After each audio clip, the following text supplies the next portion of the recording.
반갑습니다. 9월 12일 월요일 큐티 스케치 시간입니다. 오늘 본문은 창세기 22장 15절부터 24절까지의 말씀입니다. 오늘 본문은 이렇게 시작합니다.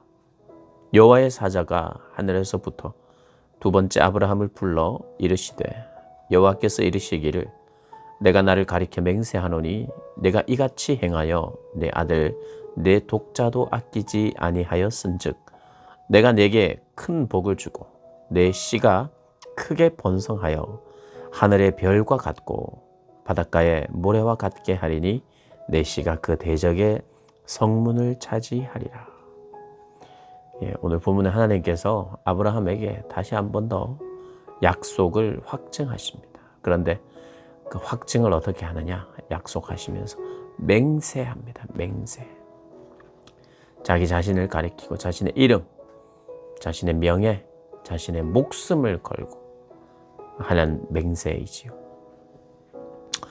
아브라함에게 있어서 하늘의 별은 어떤 의미일까요? 하늘의 별. 자주 봤죠. 하나님이 보라고 하셨어요. 밤하늘의 별은 밤에만 보이죠. 밤하늘의 별. 별은 밤에만 보입니다. 그래서 반짝반짝 밝고 아름답죠. 우리도 이제 별을 보면 모든 사람들이 별을 보고 참 보기 싫다 이런 사람은 거의 없습니다. 비정상이죠. 하늘의 별을 보고 와, 참 보기 싫다 이런 사람은 없죠. 보기 아름답다, 보기 좋다. 우리는 그렇게 생각합니다. 하늘에 놓여진 데코레이션 같은 거죠. 모두가 아름다워합니다. 하늘의 별을 보고 아름다워하지 않는 사람은 없습니다. 창조주를 생각하게 되죠. 근데 아브라함에게 있어서 그런 창조의 하나님을 바라볼 뿐 아니라 전능하신 하나님을 바라볼 뿐 아니라 하늘의 별을 보면 그에게는 하나님의 약속, 하늘의 별은 하나님의 약속이었죠. 수많은 별과 같은 수많은 자녀를 허락하시겠다는 강대한 나라를 만들어 주시겠다는 번창하겠다는 번성하겠다는 그런 약속이죠. 하늘의 별이. 바다의 모래는 아브라함에게 무엇입니까? 그것 역시도 자녀에 대한 오늘 본문에 내가 너에게 큰 복을 주고 네 씨가 크게 번성하여 하늘의 별 바닷가의 모래같이 많아질 것이다. 그리고 오늘 이렇게 말합니다. 네가 나의 말을 준행하였은즉 네가 독자도 아끼지 아니하였은즉 네가 이렇게 순종하였으므로 나를 경외하였으므로 내가 했던 약속 반드시 너에게 이루어지게 하겠다. 이거 이루어주면 내가 이런 복을 주겠다 이렇게 말하지 않았어요. 처음부터 내가 복을 주겠다 그렇게 말씀하셨습니다. 네가 이렇게 하면 복을 주겠다 저렇게 하면 복을 안 주겠다고 하신 것이 아니라 내가 너를 복의 근원으로 삼아버렸어요. 그래서 이것은 순종했기 때문에 주시는 복은 아니에요. 그럼에도 불구하고 네가 그렇게 나를 사랑하였은즉 아끼지 아니하였은 이 자기의 것이라 생각되는 것 심지어는 자녀까지도 아끼지 아니하였은즉 하나님은 그렇게 살기를 원하세요. 우리가 하나님께는 아끼는 거 없이 살기를 원하십니다. 여러분 하나님께 아끼는 것이 있어서는 안 돼요. 이건 굉장히 중요한 문제입니다. 이게 신앙이거든요. 하나님은 뭐가 필요 없잖아요. 아닙니다. 하나님은요 우리의 모든 것을 필요로 하세요. 모든 것이 하나님의 것이라고 고백하며 살기를 원하세요. 모든 것을 아끼지 않기를 원하세요. 가장 좋은 것까지도 아끼지 않고 하나님의 것이라고 고백하면서 사는 삶, 그런 삶을 원하십니다. 자녀가 생겼다고 해서 더 아끼는 것이 생기지 않기를 원하시는 하나님이세요. 그래서 자녀가 생기기 전에도 자녀가 생긴 후에도 일관성 있게 하나님을 의지하고 사랑하고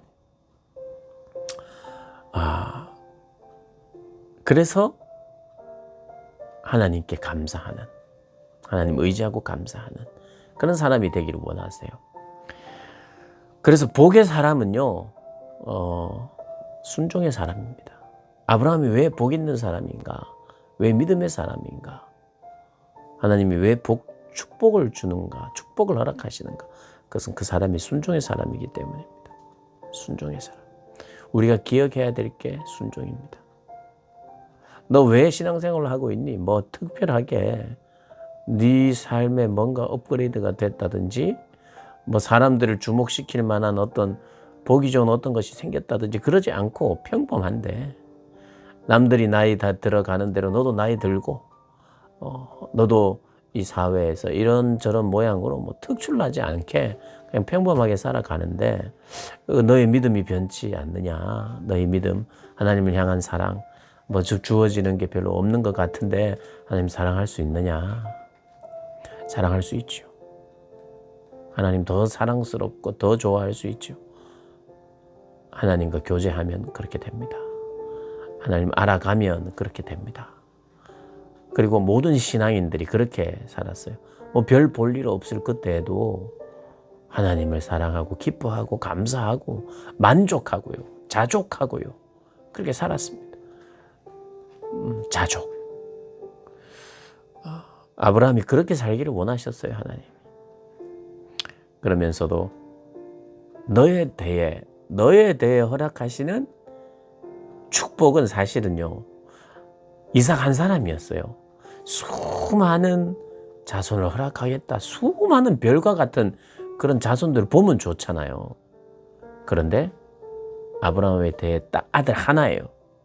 그런데 비교하는데 아브라함의 형제인 나홀 갑자기 등장합니다. 20절에 이 일 후에 어떤 사람이 아브라함에게 알리어 이르기를 밀가가 당신의 형제 나홀에게 자녀를 낳았다 하였더라. 아브라함의 형제인 나홀에게 아들이 생겼는데 훨씬 많아요. 아들이 8입니다. 그리고 첩의 아들이 4명이에요.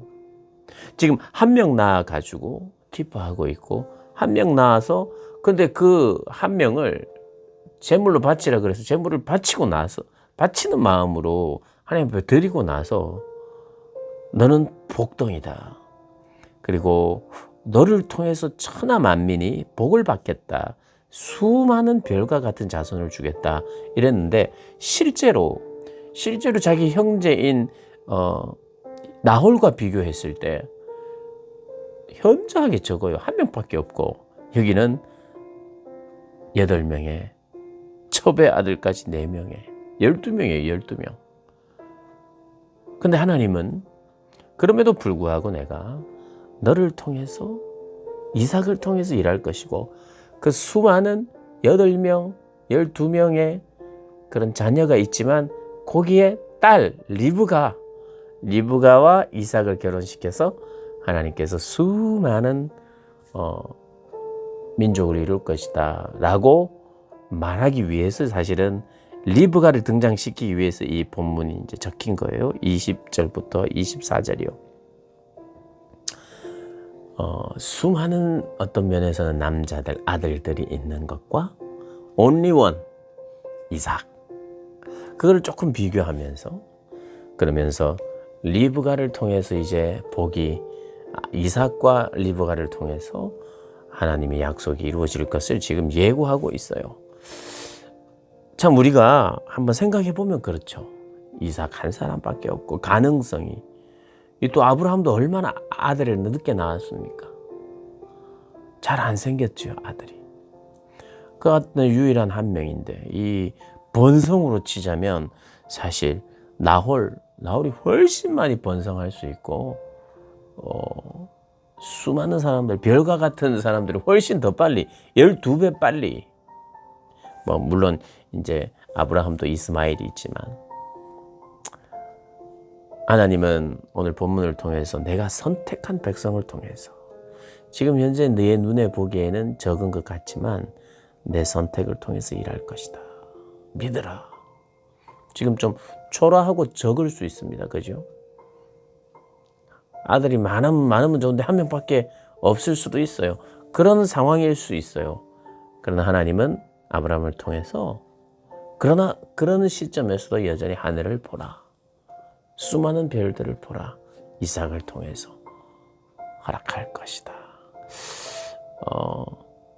참 믿음 생활이라는 것이 어떻게 보면 믿지 못할 것들, 믿어지기 힘든 것들을 믿으라고 말씀하시는 것 같아요. 그런데 그게 진짜인 경우가 많죠. 작은 것이 다 진리는 아닙니다. 남들이 선택 안 하는 것만 내가 선택해야 되는 것 아니에요. 그러나 많은 경우에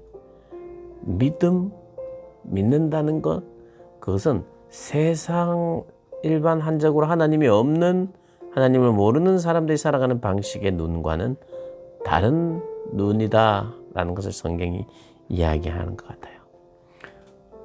오늘 하늘의 별을 보십시오. 바닷가에 가서 모래는 못 볼 수 있습니다. 하늘의 별을 보면서 하나님께서 적어도 하늘의 별들을 보면서 가장 먼저 약속한 사람이 있다면 아브라함입니다. 아브라함에게 하늘의 별을 보여주면서 약속하신 그 하나님.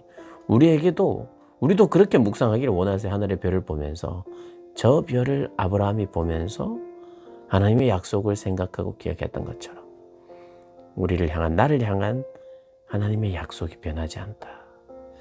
저 별이 아브라함에게 약속해 주신 하나님이 보여주셨던 별인데 우리도 그 별을 보면서 하나님의 약속을 기억하고 이루어질 것을 믿으며 살아가는 복된 여러분들 되시기를 주님의 이름으로 축복합니다.